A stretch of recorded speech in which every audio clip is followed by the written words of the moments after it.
Hey guys, this video is a part of a video series that I'm doing that goes over each dungeon in depth from a hunter point of view. This video is a 24 Tol'Dagor that we timed. The affixes are Fortified, Sanguine, Necrotic, and Reaping. Just real quick, something I didn't really do in the other videos, I want to go over the affixes a bit and how to handle them in this particular dungeon, as well as touch on my Azerite choices, or what I should have done rather in this dungeon. The big affix you have to be concerned about this week is Necrotic. It makes it very difficult for the tank to tank mobs, and he must reset stacks to rid himself of the healing debuff. Sanguine isn't super hard, but it can be extremely annoying and may prolong trash pulls due to healing. Sanguine combined with Fortified increases the longevity of normal trash packs, which can make resetting Necrotic a chore unless it's handled properly. For Azerite, I'm personally running 3 times PI, 1 rapid reload, one Bloodright, and 1 Haze of Rage. Now, ideally, you generally want to run a more single target setup in Tol'Dagor, or at the very least a hybrid build, due to the fact that Tol'Dagor is primarily a single target encounter, assuming you do the skips correctly that are in this video. And when I say more single target, I mean more leaning more towards Dance of Death, and more AoE means more PI, right? So I'm running a little bit more AoE heavy build right now, which isn't entirely correct. But aside from the Reaping, which is mostly pad damage, and the second floor in Tol'Dagor, the rest of the dungeon is basically single target bosses with a bunch of cannon work done by your rogue. So what I should have ran here is run 1 or 2 more Dance of Death and sacrificed a PI or 2. However, I'm running my personal standard setup build for dungeons, and I just simply forgot to switch before I went into the key. Ideally, my perfect setup in this dungeon would be 2 PI, 2 Dance of Death, 1 rapid reload, and either 1 Blightborn Infusion or 1 Bloodright for this dungeon. All right, let's get started with the walkthrough.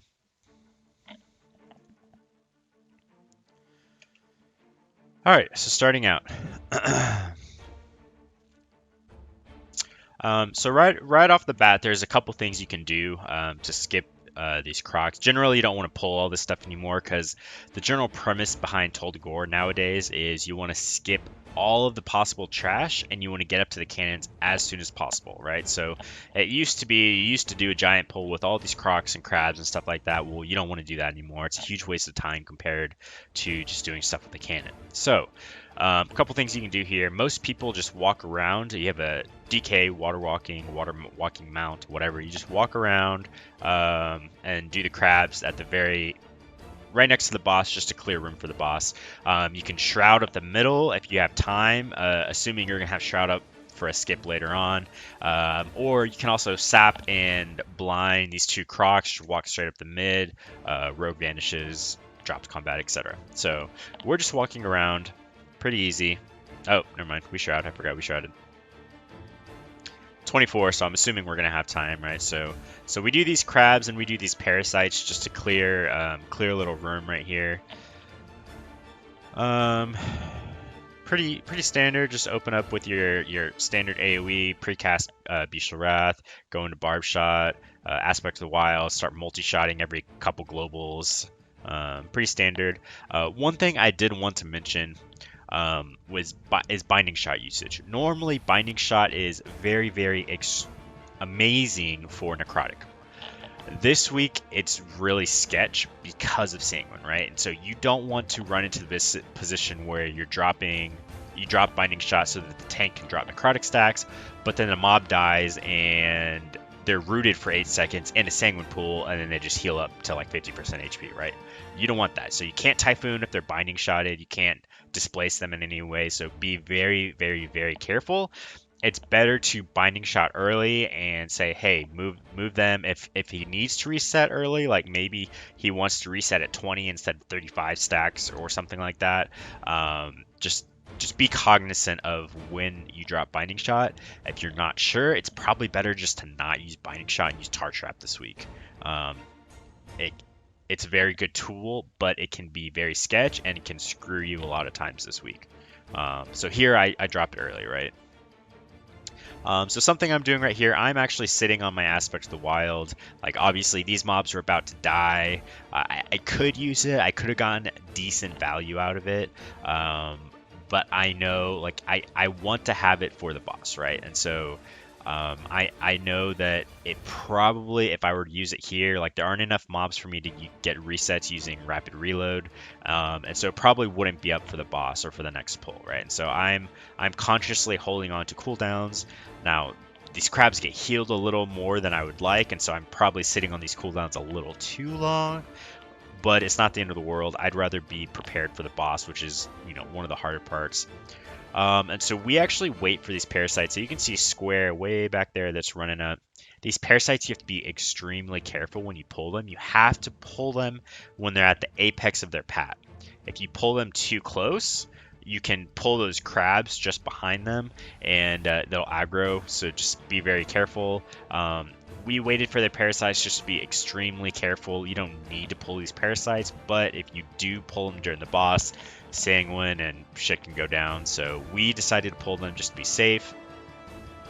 But yeah, so again, I don't use my Aspect of the Wild. They probably would not have lived very long for me to even use the full 20 seconds of my Aspect of the Wild.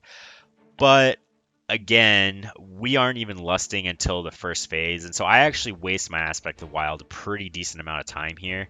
I probably could have used it either on pull here or in one of those trash packs back there, and it probably would have been up by the time I actually needed it. So it really depends on the level of key you're doing. Okay, a couple things here.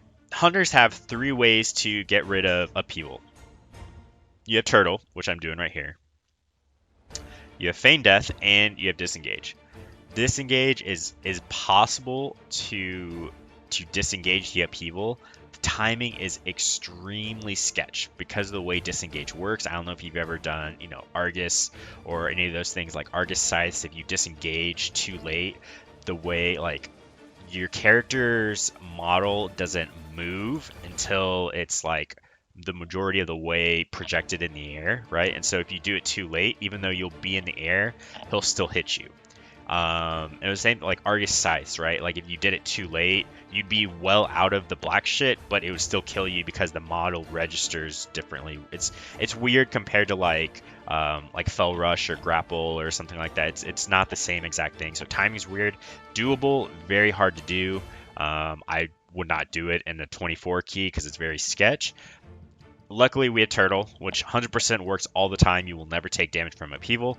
2, you can also Feign Death. Now, Feign Death is not as hard as Disengage, a little harder than Turtle, obviously. As soon as it says, hey, upheaval's on you, you need to Feign Death immediately. Now, what it does is, and I'll do it here in a second, I'll show you what it does. You Feign Death, and instead of popping up under you, he will pop up where he went down, right? So obviously, so he went down where this buzzing drone went, and so with Turtle, he pops up under you, right? With Feign Death, you Feign Death here, and he pops up exactly where he went down, right? So I'll show you here in a second. All right, so we wait, we decide to hold Lust, and most groups do this now. You hold Lust until after the first upheaval, because if you Lust on pull, you don't get full value of it, because that first on pull section only lasts about 20 seconds, and so you lose a good 10 seconds of Lust, more or less. So if you Lust when he comes up after the first upheaval, you get full value of Lust. So one thing that you want to be doing as a BM Hunter or Resto or anyone who has a Soothe, this boss, every time a buzzing drone dies, he gets enraged stacks. So right here, so he has 3 stacks, right? And he has 5 drones every time, so he can get up to 5 enraged stacks. It only lasts a couple seconds, right? So normally mid-pull, it's not that big of a deal. The key point where if you don't do it anywhere else, you need to do it just before he goes down. You want to make sure that he has 0 stacks as he's going down, because when he goes down, that enraged snapshots, and when he comes back up, he'll still be enraged at however many stacks he went down with. For us, it doesn't matter that much, but for like a Druid, for example, or a class that cannot dodge it, they will take increased damage based on how many enraged stacks, right? And so if you soothe that as soon as he goes down, you're letting other people in the group take minimal damage, right? So you want to do that every time, at the very least when he goes down. All right, so here's another upheaval. This is when I am Feign Deathing it, right? So as soon as it's on me, Feign Death, I stay in the animation. If you cancel it too early, it'll cancel the feign death. See, boom, he pops up where he went down, super easy to dodge. You need to just communicate and make sure the rest of your group aren't standing where he went down. Most good groups sort of are cognizant. They know that hunters, rogues can do this with Vanish. I'm trying to think of who other. You can also shadow meld it if you're Alliance. Most good groups that are familiar with this technique won't stand where he went down. They'll sort of move away. But if you're running with pugs or something, just say, you know, hey, move away from him. I'm feign deathing, whatever. Same thing, you know, just AoE. Make sure to be soothing him. So right there, you see I soothe him as he. So here, let me skip 10 seconds.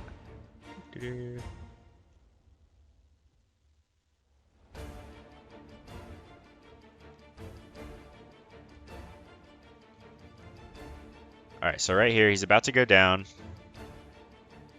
Alright, so he gets enraged, right? Okay, so he's going down. And so look at this is my soothe button right here. So as he's going down, boom, I soothe him. He no longer has any stacks. Luckily, it goes on Great Vodka, so it doesn't really matter about the stacks. He just nether walked it. But it's the concept, right?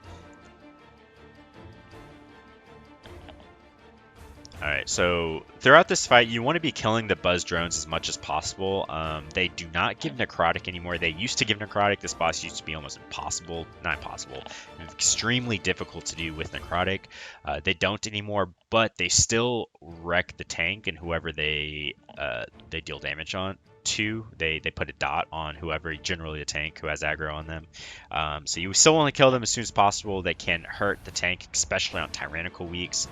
Upheaval on me again, easy, I feign death, right? So you should never be getting hit by upheaval. Between turtle, feign death, and then if you're able to do a disengage, you should literally never be getting hit by upheaval. Extremely easy. This fight's amazing for hunters. And obviously something that you should be taking advantage of here is rapid reload, right? Rapid reload is a little sketch with this guy's hitbox.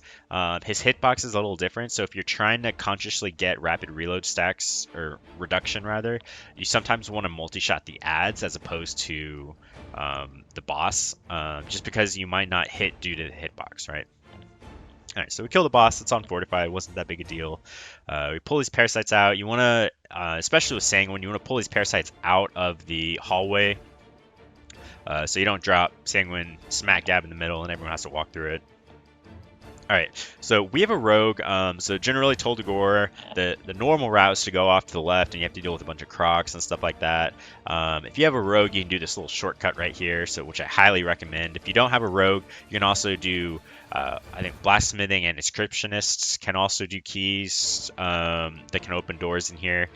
Rogue is obviously the easiest. Okay, so these next couple floors, we're going to be doing a lot of skips. I'll try and tell you exactly why and how we do them in detail. So right now, this thug, especially on Fortified, just takes way too long to kill, and he's sort of by himself, and you never want to do things by themselves, right? And so we are opting to skip this, and so our one tank death here is going to save us a lot of time as opposed to sitting here and doing this mob and the next mob proceeding. And so what you want to do is you have a rogue sap this little vice jaw, right, or just stay back. So you notice how we're all staying back right here. This guy has true sight, so even if you're stealthed, he will see you and put you in combat. And so the tank is just going to grab him, move him off to the side, and so he's just clearing the way for us. And we're going to come up here, we're going to skip these two, we're going to imprison sap.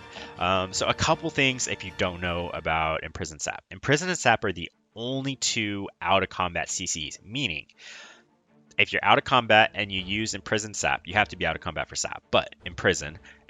So you're not in combat, you sap them or imprison them, you can walk by those mobs without getting aggro, right? And so any other CC, freezing trap, hex, polymorph, blind, any other CC, if you walk by them, the first person to walk by them will put them in combat, right? So keep those two things in mind because we're going to be playing with those here. The other thing I wanted to mention, because of the way Tol'Dagor is formatted, it is a tower that just winds up like that. You can basically mass res from almost any point, like 1 to 2 floors up, and hit whoever's dead because the map is so small, right? And so Soupy's dead way over on the first floor, right? And so we're actually just doing all this stuff without him. So he's just gonna stay dead and chill for a while. Okay, so again, we skip those guys. Again, this whole mindset is we are trying to get to the cannons as soon as possible. We don't care about any of this trash. Killing it, not really hard. It's just not efficient, right? And so, again, we're skipping as much as this is possible. Okay, so this first floor, a couple things happening. One, we are going to walk up and sap blind these 2 strikers. Again, we're going to ignore them totally. The rogue is going to sap blind. He's going to open this gate, get combat with them. He's going to go get some buffs around the floor, and then he's going to drop combat, right? Ideally. I think our rogue actually gets in combat and has to die. But these guys pat in this middle area right here. They don't pat all the way. But the thug, again, has true sight. And so if you're walking across and they're in the middle, they will see you. So you have to wait till this pat is to the left right here before you do the skip that we're about to do. So you see it's in a pretty good pat. I think our rogue might have distracted. No. It's just in a really good pat. So you see sap line. He gets aggro. We all walk by. So I'm camoed, so it doesn't really matter. I wouldn't have gotten aggro anyways, but everyone else walks by. We're totally fine. So we chill here for a little while. I'm sorry. A couple ways to do this. You can either, one, chill at that corner, mass res the tank while the rogue gets buffs, or what we opt to do since it's Sanguine week. So he actually shrouds us up. So shroud, sap, distract, classic rogue stuff, right? So he shrouds us up into this little corner, and while we do a little bit of trash, he goes back down to get the buffs, right? And so a couple different ways to do it. This is obviously not a rogue point of view. If you want to learn how to do all the rogue openings, it's actually a little tricky. But Dranos has an excellent guide on how to open those cages on his YouTube channel, so go check that out. Okay, so what we are doing right here, we're going to do these yellows with this arsonist off to the left right here. So this is the floor where you basically clear this entire floor, right? And because the Sanguine Necrotic, there's a lot of things that you don't normally do that I advise you to do on this particular set of affixes. Because it's Sanguine, so we pull the arse. Actually, we don't pull the arsonist. We just kill those yellows off to the corner. We want to group up the Sanguine as much as possible, so we pull the arsonist here, and we just sort of chill. I think our rogue's saying we could pull this with the group up ahead, but pretty sure our rogue is getting the buffs right now, and I think he dies. Yeah. So he's dying right now. He messed it up, so we need to res him. So we're just killing this arsonist while we wait to res him. A little inefficient. We probably could have done this with the yellows or something. One thing to note: these arsonists and C speakers on this floor are extremely annoying with Sanguine because when they get low health, they'll run away. So like he's doing right now, he's running away, right? And so generally you want to stun him or knock him or something. But Sanguine, you're holding your knocks, right? So you can stun him. He might get stun DR'd, which is super annoying. Of course, you can always just run away through Puddle of Sanguine, which is extremely annoying because then he just runs back through the Sanguine, right? So you got to be really careful and smart. Some of it's RNG and where they run and stuff like that. So, all right, so healer's resing our rogue. All right, so we're good to go. These C speakers are probably the most dangerous mob in the dungeon. So a couple things to note: Sea Blast hurts the tank, right? So these guys need to be focused down as much as possible. And Watery Dome. Watery Dome puts a shield on them and everyone around them if the cast gets off. So you either need to, one, interrupt Watery Dome, two, Horde are able to Blood Elf it off, or you can individually purge it off the Sea Speakers if you have purge. So Demon Hunters, Hunters can also purge it, etc. So you need to be cognizant of that. So you see this arsonist, how annoying it is, just walking up and down through Sanguine, just healing itself back up. Alright, so we deal with that. Obviously wasting a lot of time with the Arsonist. Unfortunate, but not the end of the world. So something that we did on this floor that is not... So you can see here there's Raider that came from one of the cages. We opened all of these cages. Normally, you don't really care about these cages. Normally, you just sort of go do the boss, and the boss will open them. And you sort of AoE them down as you do the boss. With Necrotic Sanguine, it's a little different because these adds, one, apply Necrotic to the tank, which is the real reason you want to do it outside of the boss, because during the boss, you don't really have a solid way to reset unless you have like a Demon Hunter tank or taunt swap or something. It's just a lot easier to do it prior to. Two, they also drop Sanguine, so they're very deadly during the boss. With Necrotic and Sanguine, you'd have to like Typhoon them away. If you kill them under the boss, you can heal the boss. It's a hassle. A lot easier to just open the cages ahead of time. So you can see we're taking the time to open the cages, deal with these Raiders and Arsonists in this back corner. Again, we don't want to pull any of this during the boss. We don't want to risk healing the boss. We don't want to risk giving our tank extra necrotic stacks. We're just being extra cautious right here.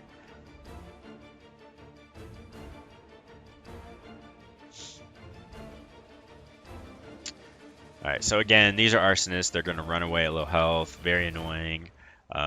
You saw earlier, I used a Binding Shot pretty early just to help him get resets. So this is actually a really bad Vortex. They Vortex them back into Sanguine. We stun one of them so he doesn't get Vortexed, which is good. But again, we're just killing Arsonists, clearing this entire floor just to be safe.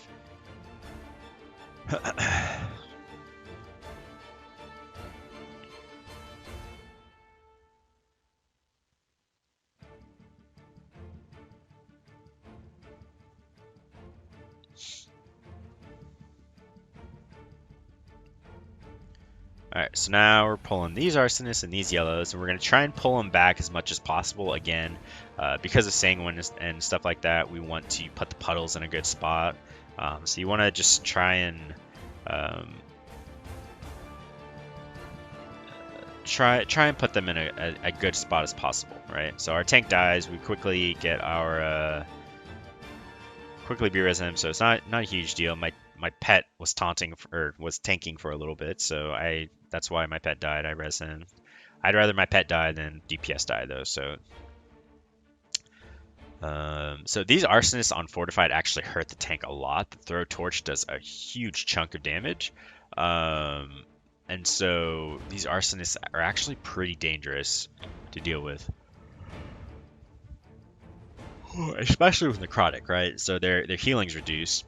So you notice there we built Binding Shot and we use Ursol's Vortex to reset Necrotic for our tank. Again, the Arsonist is just walking through Sanguine. Very fun, very fun. Just heals up all the way.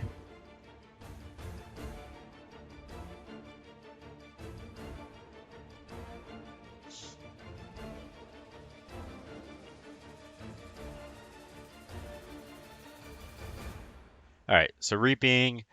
So if you don't know, just real quick, Reaping and Rapid Reload. Obviously, if you have a Rapid Reload, you can just spam the shit out of Multi-Shot here, and you get a lot of stacks, or a lot of reduction off your Aspect of the Wild. So you can see here, I have an Aspect of the Wild running, and I already have it back up because there's so many mobs, and my Aspect of the Wild reset. Again, this doesn't really change your rotation any. You basically spam Multi-Shot, maintain your 3 stacks, maintain Beast Cleave, all that jazz. Pretty standard. Okay, a couple things about this particular Reaping. Two things. One, you saw the tank died, right? So my pet was actually tanking the Reaping. Our pets are actually extremely strong at tanking Reaping. They're not affected by the Reaping dots, or if they are, it's like at a 90% reduction. I don't know exactly, but they can tank a lot of Reaping by themselves, assuming they have aggro, assuming you're not getting Grave Bolted or anything like that. But they're very good tanks. So if the tank dies, don't fret. Our pet is actually a pretty good tank for them. The other thing about this particular reaping is that the way Tol'Dagor is, it bugs out very easily.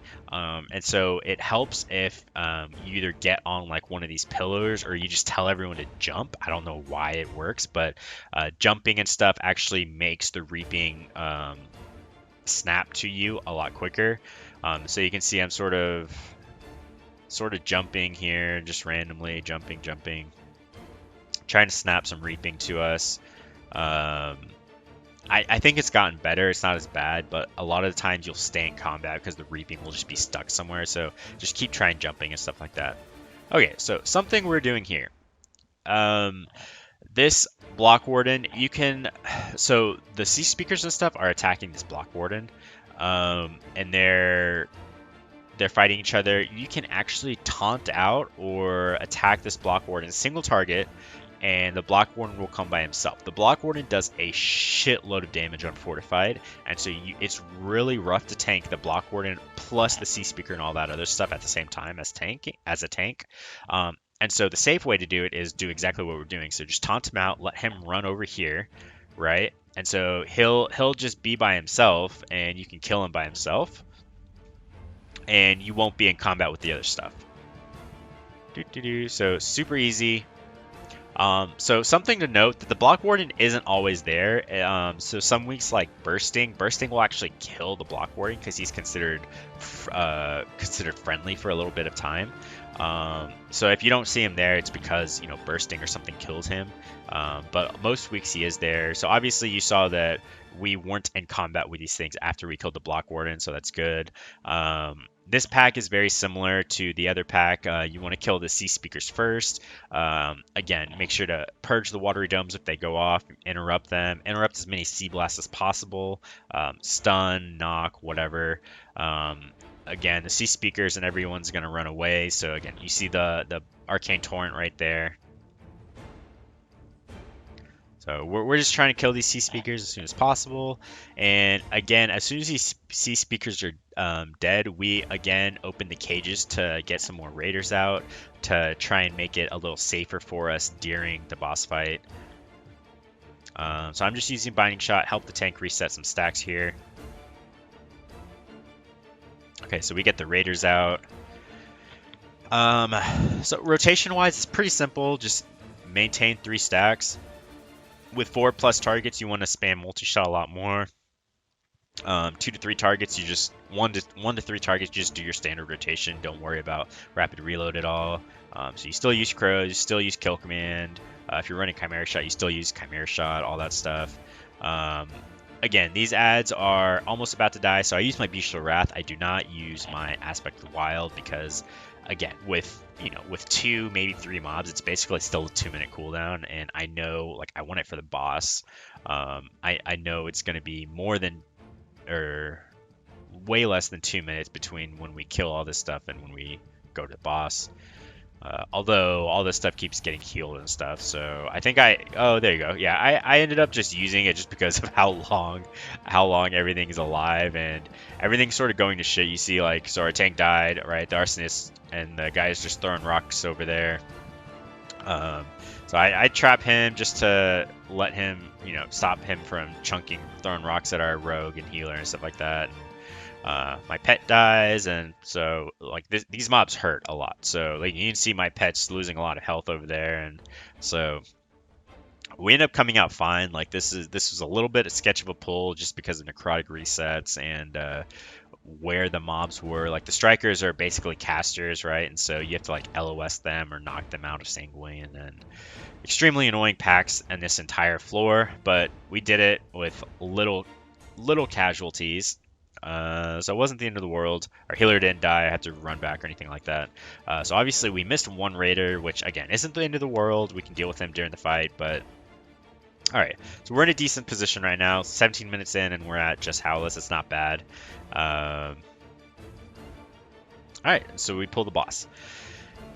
Just Howless is not hard conceptually of a boss. The issue people run into is 1, missing interrupts, 2, not assigning people to Bobby, which again is an interrupt, And then if you get feared or if you're stunned by Bobby, you get hit by this flashing daggers and it hurts, especially on Tyrannical, right? And so what we do ahead of time, you always have 4 people that can interrupt, right? So 3 DPS, 1 tank. We always assign 2 and 2. And so we assign 2 people to Jess, 2 people to Bobby. 1 person can always get a fear, or the Howling Fear. 1 person can solo the Howling Fears, but you always put 2 as a backup. And then you generally only need 1 person on Bobby, right? Because the only interrupt that Bobby does is the channel. And so you have to interrupt the channel. But if the person who's supposed to interrupt Bobby gets stunned, you need a backup, right? And so just have something organized ahead of time before you go into this phase coming up right here, just so you know what's happening and who's doing what. So you can see, so we're sort of killing this raider because we don't want the Sanguine or Necrotic to be on our tank right here. And so we lust here. We just pop all our cooldowns on Jess. Again, so we have 2 people on the interrupt. So right there, the Vicious Mauling. A big misconception on the Vicious Mauling, you do not have to damage Bobby. It used to be that way. He used to have a shield. You used to have to damage him before you could interrupt. You can literally just turn it and interrupt him right now. So as soon as you see him channeling, you just turn it and interrupt. Whoever's in charge of interrupting Bobby. Just does his flashing daggers. Again, just want to LOS around a little corner somewhere. Bobby is very annoying for Necrotic tanks this week because it basically prevents them from resetting stacks. The only way, because, you know, while Jess is doing his fear, Bobby's still wailing on the tank, right? And so it's very annoying. So you can see Bobby runs away. So Bobby will run one of 2 spots. He will either stop right here just behind my interrupt tracker, or what he's doing now, he goes all the way around back to this other hallway way over here, right? If he stops right here, you have to be cognizant. He will do a fear. So you cannot line of sight behind this pillar, right? So we actually are tanking him right here, and we are line of sighting right here.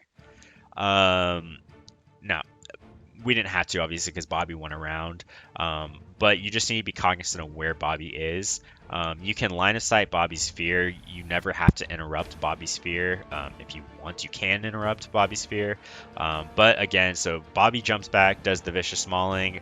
I turn, and I interrupt him immediately, right? So you don't have to break his shield or anything. Just turn and interrupt him. And that's pretty much the fight. Super easy since we killed all the ads. You don't really have to deal with all the other stuff at the beginning. But nice and clean. Just kill Jess. If you want, I know some people actually kill Bobby because they don't really know how to handle Bobby that well.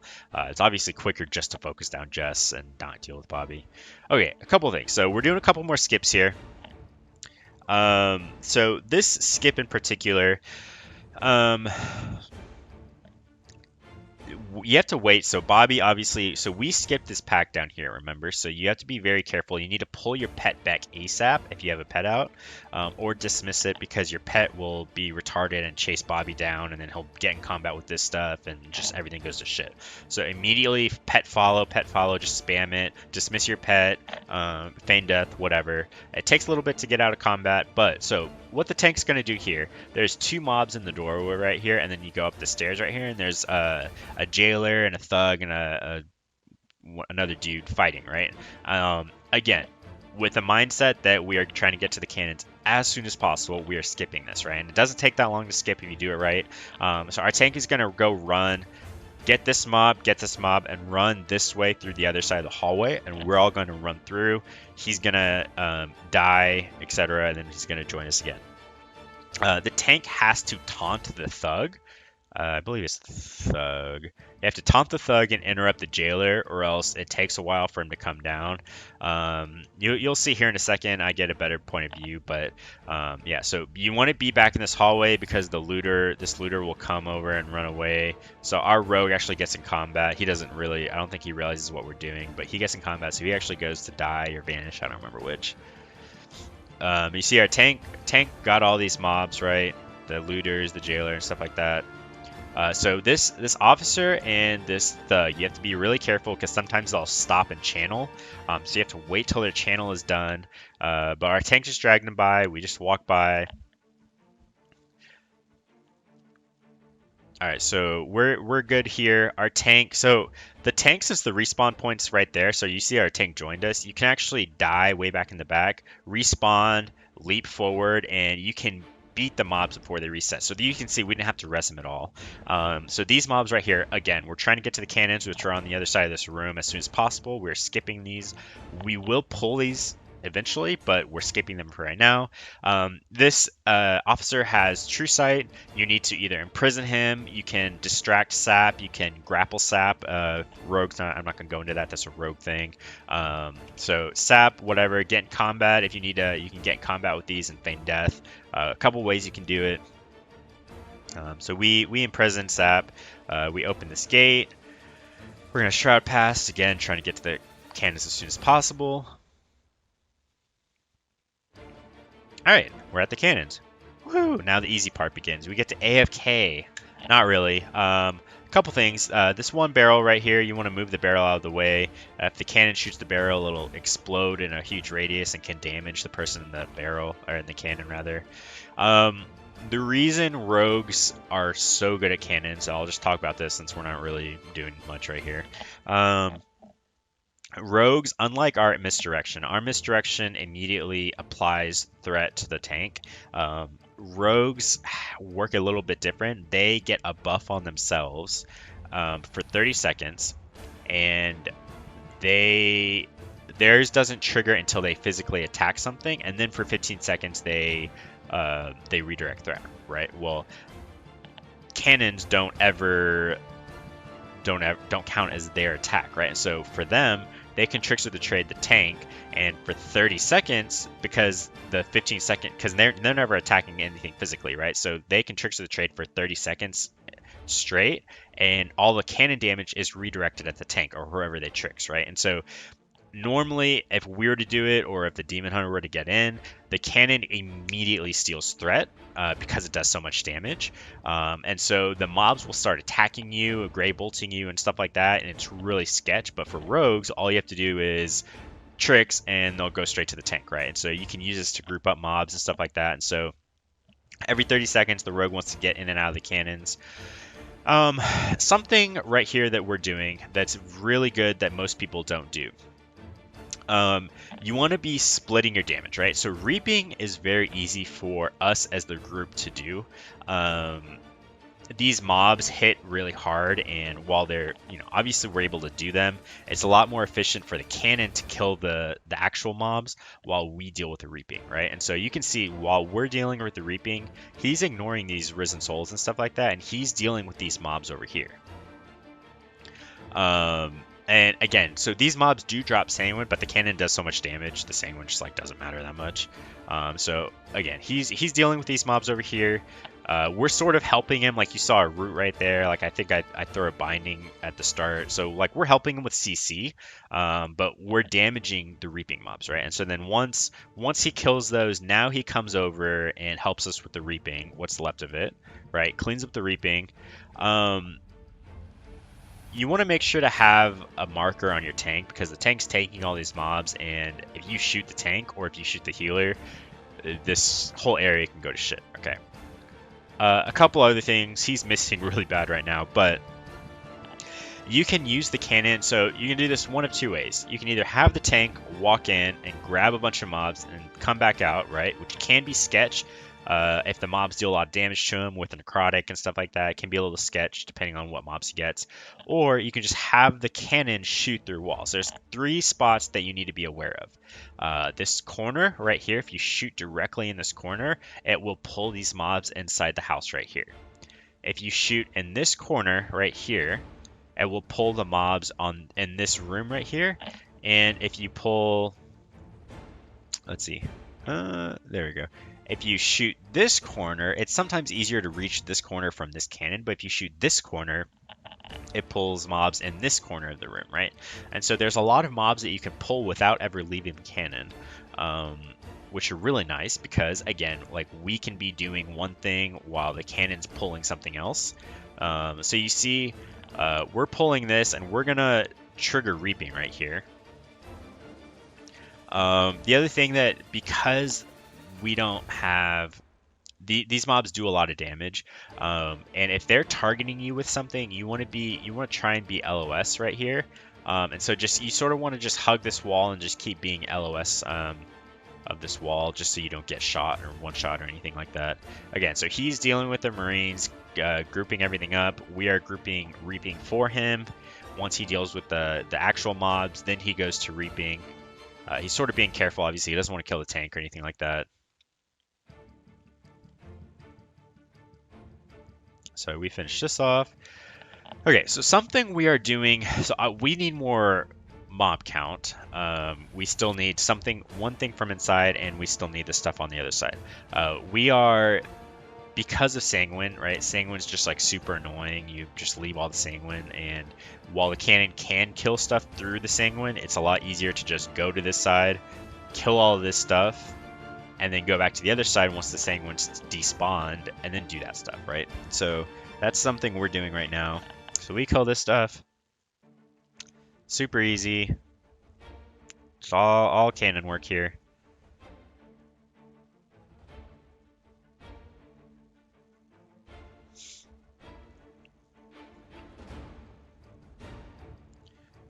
Alright, so you see, we do that.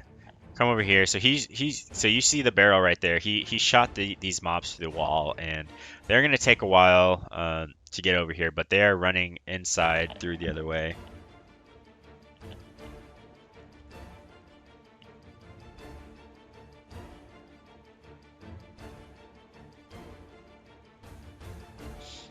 So I think the tank and the Demon Hunter went in just to make sure that they got pulled. So we did pull them, I believe. There we go. Okay, so now they're coming. So again, Binding Shot, Tar Trap, Vortex, Typhoon, whatever you can to, you don't want these mobs to get to the tank or to the actual cannon. So Binding Shot is very good, even on Sanguine weeks, to just keep the mobs rooted at the door. Ring of Peace is also extremely good. A lot of different things.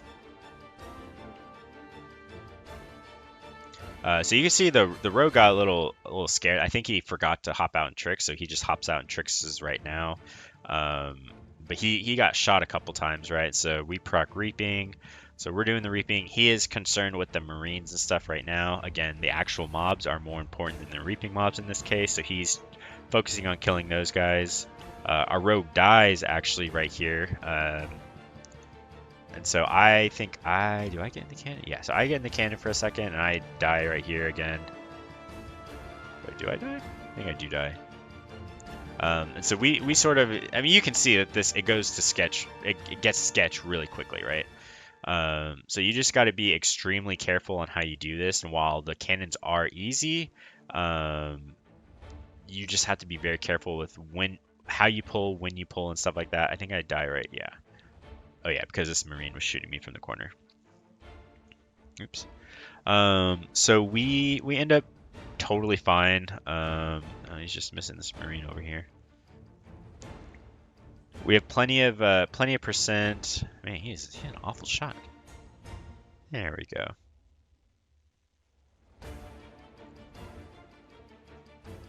All right, so we're good. We make it. A little sketch, but we're done with all the trash, basically. Get the res off, and now we just have bosses, basically.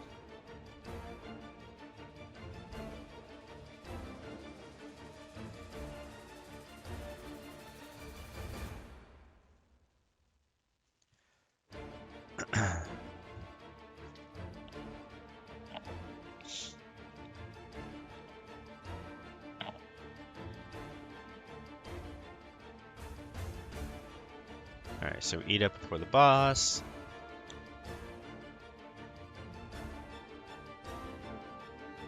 Alright, so I open up, standard opener, precast Bestial Wrath, double barb shot, aspect of the wild, and kill command, barb shot, etc. Have everything rolling here. This boss is pretty patchwork. I mean, there's nothing really special about it for DPS. Your tank and your healer should be the ones moving the barrels, right? And the general concept is if she fires one way, you want to grab the barrel from her fire and move it out so it doesn't explode, and you want to group up barrels in different corners, right? So you can see there were 2 barrels right here that are grouped up. So you can see our druid, he's just moving all the barrels to one corner. And the general concept behind this is like if something does explode, so you can see like 2 things spawn under it, he just moves the barrels and puts them out of that, right? There's not really much to heal in this boss aside from like the debuff that you purge off or dispel off rather. But you can see that you have two separate piles, right? If one is shot at, if you're near it, you want to move it so it doesn't blow up.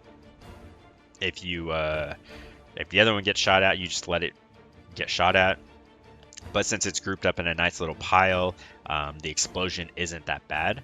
So right here, so you see the explosion is super easy. We don't even have to move the boss. Let's see.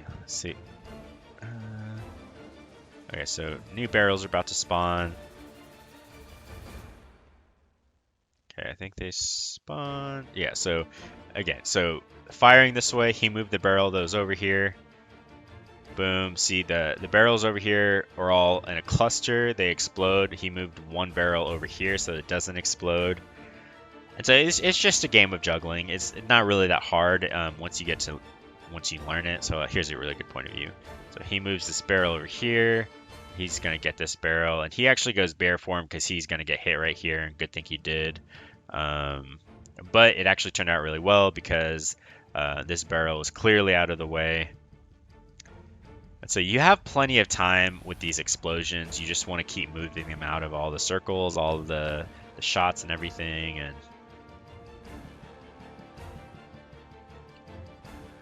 so pretty easy boss once you know how to do the barrels, right?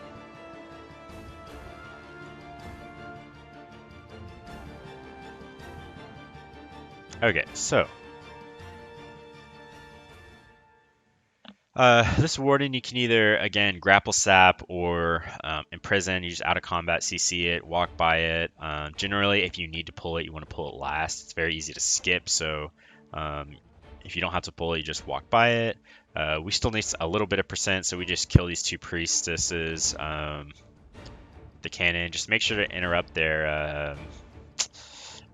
is it Inner Flames? I think Inner Flames, whatever, there's an ability that heals them pretty significantly, so just make sure to interrupt it either with the cannon or manual.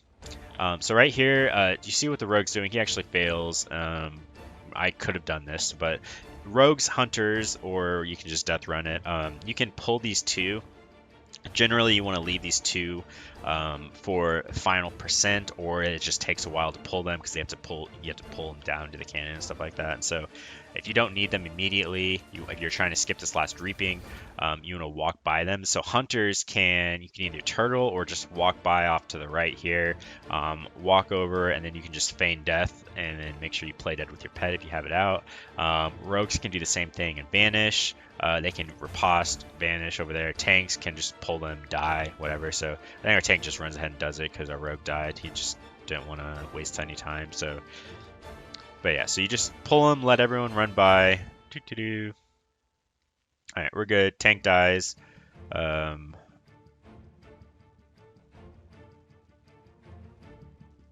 Get up. I think we're raiding through the rogue. I think the rogue released and ran back. But I think we're good now. Rest the tank. Okay, so positioning this final boss, this is a dungeon killer. Like the entire dungeon's pretty easy with the exception of this boss, and a lot of it's RNG. So the general spot to do it is the tank will tank on these stairs right here, right there. You'll have a melee in this nook and a melee in this nook, and then a range in either of these, right? So if you have triple melee, you sort of have to have someone in the middle, and they'll just, like a demon hunter, can just dash back or something. If you have another range, a range can also just jump right here in this corner. If you're exactly perpendicular to this corner, you won't get knocked back anywhere. There's a couple other, you can also use this railing right here if your back is there. But this boss is pretty simple. I mean, the big thing, you just want to dodge this Deadeye. You need to rotate Deadeye buffs around your group. If you have a Demon Hunter in the group, Demon Hunters can Blade Dance every single Deadeye, which basically means they just invulnerable the Deadeye. Hunters can feign death the Deadeye. However, it is recently discovered that when you feign death a Deadeye, which here I think I'm about to do it here. When you feign death a Deadeye, the following round of explosive burst will always be a double, and which is really bad.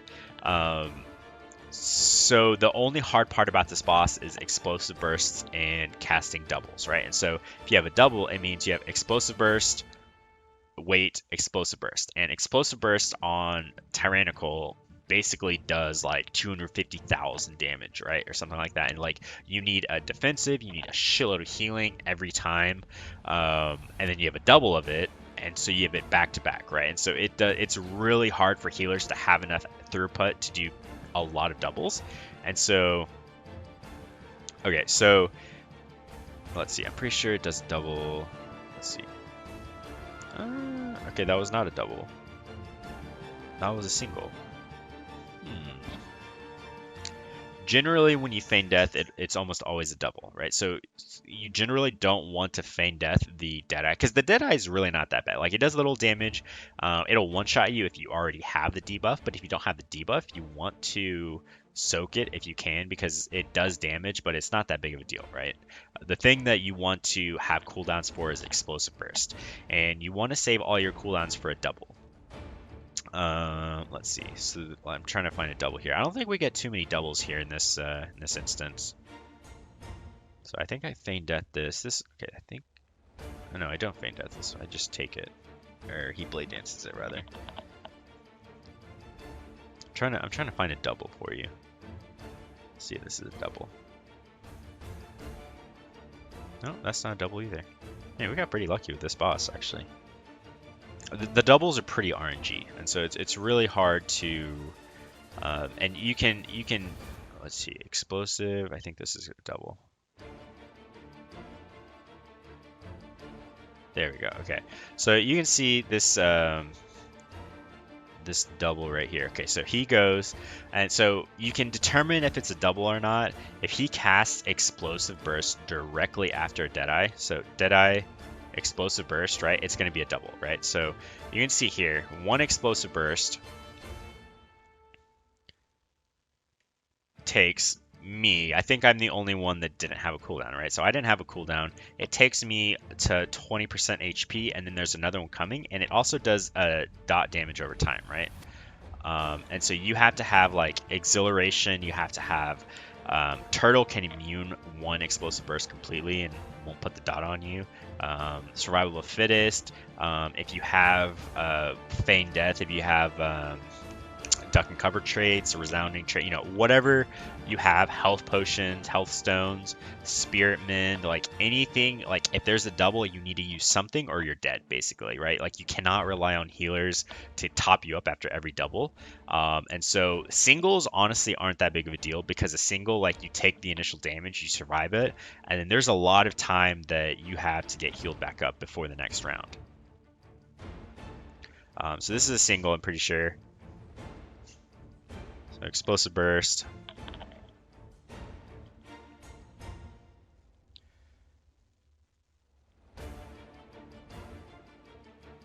But he'll do Deadeye here.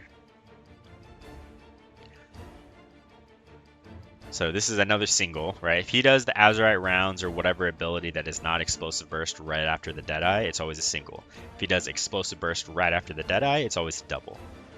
So again, single here. Cross ignition. Let's see if we can get one more double in there. Deadeye.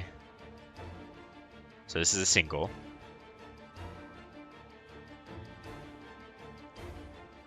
Explosive burst. I mean, you can't tell. Boss is dead.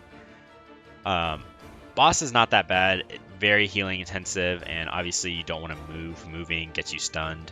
Not too bad if you have a really good healer. So We need a little bit of trash, so we just pull these last 2 down, and we just cannon them down. Throw my binding shot just so they will be rooted and stuff. Pulled the extra warden. We don't need that warden. We just need these 2 wardens right here. But boom, there you go. 24 Tol'Dagor. Pretty easy dungeon. Pretty easy to time if you have all the skips and stuff down. But all right, that wraps it up, guys. That was a Mythic plus 24 Tol'Dagor. Hope you enjoyed it and found it useful. Please let me know if these videos help at all, and I really hope they do so I can keep on doing them. Please follow and subscribe on my YouTube, Twitch, Twitter, all those things for more content. I stream pretty regularly, so come hang out, support the stream. I'd love to help out or chat with all of you. If you have any questions, ask on Discord or come hang out on my stream. Thanks for watching, guys.